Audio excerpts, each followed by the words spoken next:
3个多小时就可以到下龙了。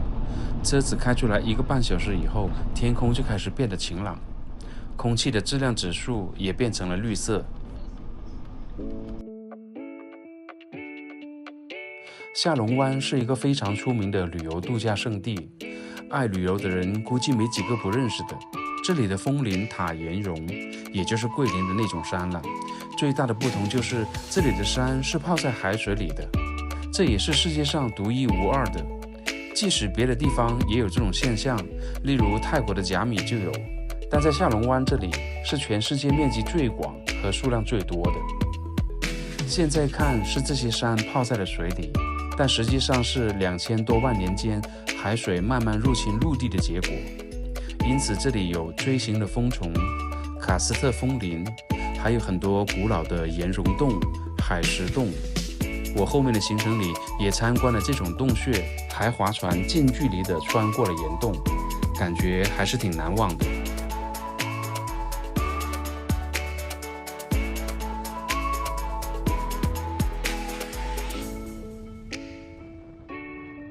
因为下龙湾是在海上的一片区域，面积有1500平方公里，3000多座小岛呢，必须得坐船才能去到的。所以我选择先住在距离它最近的下龙市区。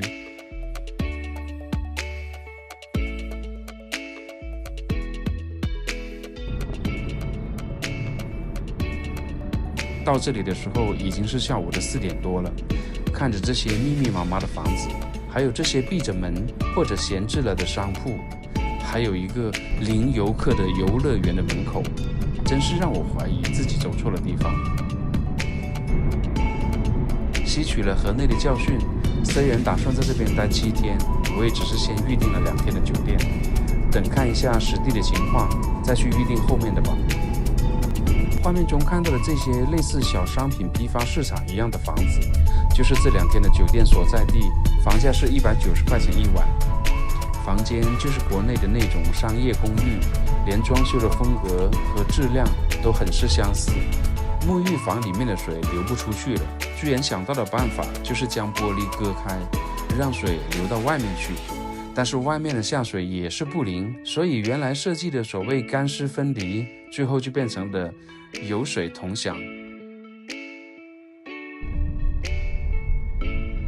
在预订酒店的时候，从网上的地图看到周边有餐厅、咖啡厅、商店，感觉应该是很繁华的。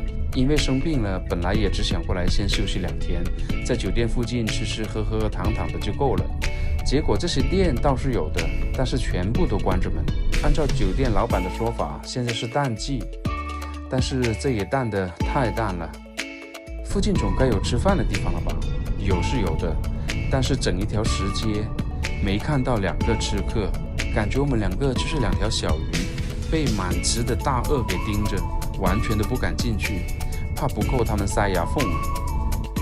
最后还是回酒店叫外卖吧，下单了1个小时，收到了短信说没有骑手配送，我们的订单被取消了。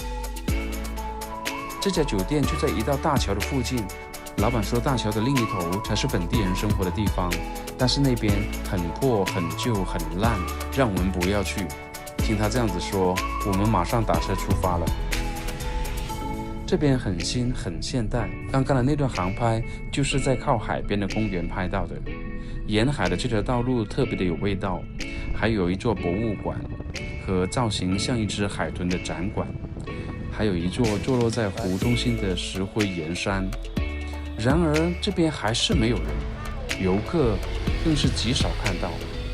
我们只好用手机查找了一下附近的餐厅，找到了这家吃鸡的餐厅，然后直接按照老板的推荐点了菜，结果金针菇鸡汤，然后炒鸡。老板考虑的是他的生意，才不管我们能不能吃完呢，更加不要说什么荤素搭配了。夜晚了，出去逛逛吧，有的只是绚丽灯饰下面的冷冷清清，还有不断问你是否需要特殊服务的本地销售。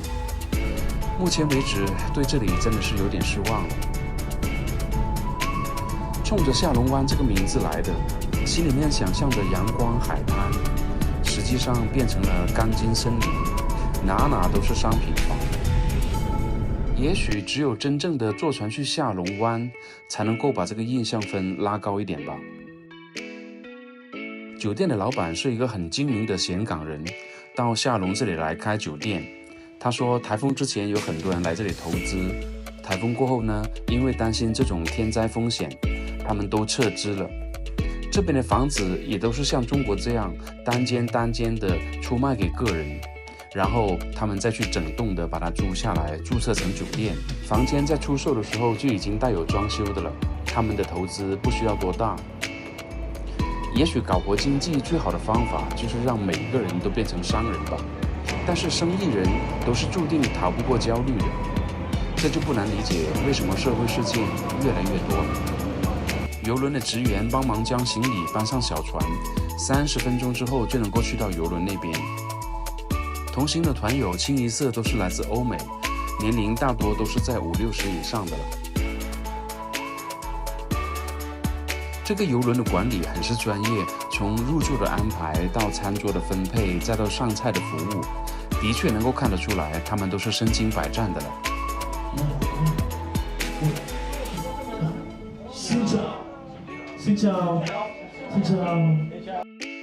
邮轮的房间算是五脏俱全， WiFi 就不如空调这么给力了，还有一台没有信号的老旧电视机。但是这个房型是没有阳台的，和酒店老板承诺的并不一样。我给他发了短信之后，他只是说因为房间满了不能够更换，最后连一句抱歉都没有。算了吧，这种情况在中国生活这么多年，我也早就见惯不怪了。现在在下龙湾，然后这边说是他们的这些岛屿很受欢迎。那既然要出来看的话，我说那不如就来海上住一晚，然后现在就上了这艘所谓的邮轮吧，只是在上面待个24小时。然后现在刚刚抵达这里，所以先上来这里看一看。这里的山很漂亮，就是海上桂林啊，只是这个水好像不怎么的。但是这里的这个山结合这个海是挺特别的。然后有一个泡澡池，现在是中午饭时间，在上面待24小时，然后有中午饭有晚饭，价格大概是900块人民币这样子。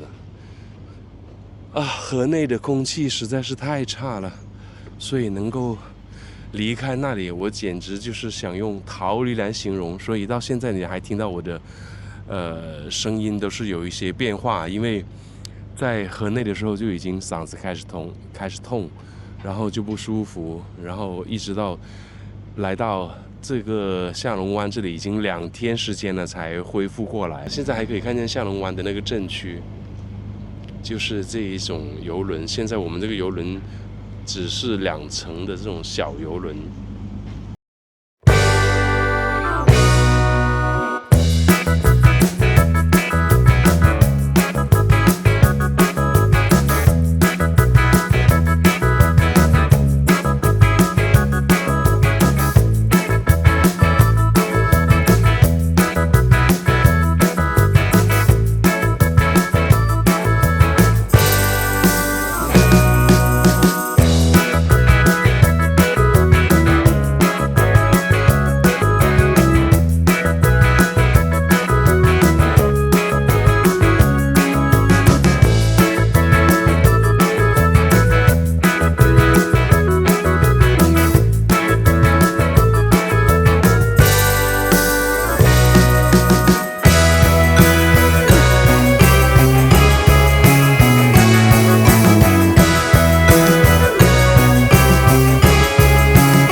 Hi。这里的确和视频看到的一样漂亮，这也是整个行程里面我最喜欢的部分了。清澈见底的海水，加上隐约闪光的钟乳石，凉风阵阵吹来，真的是非常的惬意。累一点也就无所谓了。กลับแล้วฮะไม่กลับหรอเนี่ยกลับแล้วจำนะอย่างนี้ตุ้ม游轮上面的餐食味道很不错，中西结合，有蒸鱼，也有薯条之类的，都是分成了单人份来上菜。上菜员只有2个，另外4个服务员就负责换碟啊什么的。他们还要不断的问你要喝什么呀？我想着饮料估计是不便宜的了，那就来杯水吧。只有矿泉水，和放在房间里面免费赠饮的矿泉水是一样的，但是在餐厅这里喝是要收费的。所以在游轮上面，我们光是喝水就喝了差不多100块钱人民币。最后结账的时候，我吃了房间里面的一包小饼干，他没有算进去，我也没有出声，和他们给我水的时候不出声一样。以德报怨，我还做不到。เราก็เคยเห็นนะ晚上了，有海钓的活动，设备齐全，除了没有鱼，其他的都有。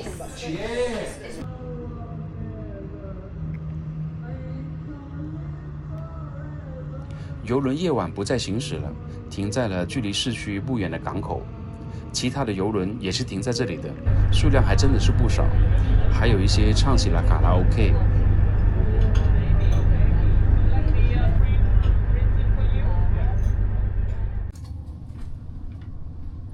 第2天起来有一点下雨了。今天的活动是参观一个钟乳石岩洞，要坐小船登岛，再换大巴。这个岛上的景色倒是挺特别的，前行方向的左边是红树林，右边就是山脚下的农家菜地。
25分钟完成了这个行程，我只能用完成来形容，因为一团人进去根本没有机会停下来，只是一直跟着前面走，因为你也不能挡后面的路啊，所以感觉只是穿过了这个山洞，没有什么游玩参观的味道。大家先要退房，将行李放在前台，才开始午餐。午餐之后是重要的结账时间。同行的老挝朋友问我，为什么行李要提前拉走？不是应该和来的时候一样，和游客一起拉回去吗？我就开玩笑跟他说，如果有人不愿意结账，他就拿不回来他的行李，连看都看不着。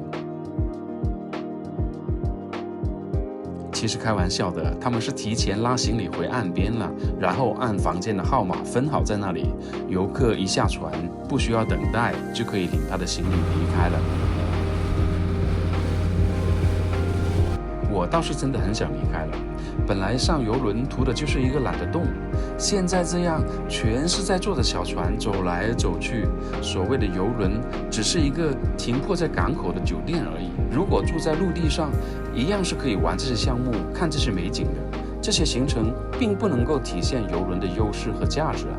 况且穿行在下龙湾的山间是一直穿一直穿，我有时候都怀疑是在围着同样的山转圈吧，除了看到山就是山，这个轻舟怕是越不过这个万重山了。更像是被围困在了这里。也许下龙湾的美看一看就够了，是经不住进去游玩的。而宣传图上面的角度你是看不到的，因为你既不是鸟，也不是无人机。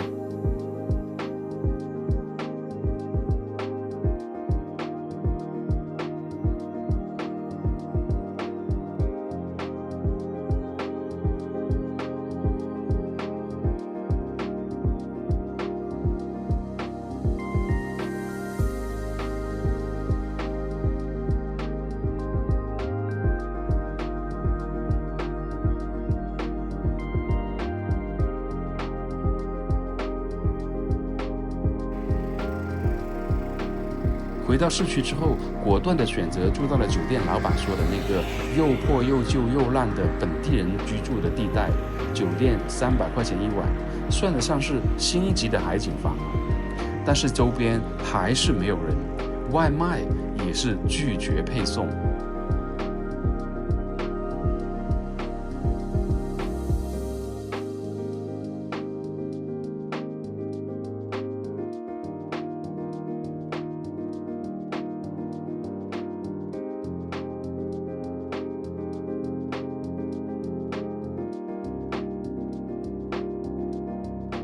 晚上步行10多分钟，找到了本地人出没的地方，吃到了最美味的白切鸡。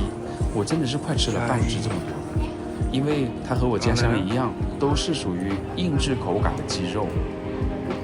这已经是下龙行程里最令我回味和惊喜的时刻了，其他的就经多过喜了。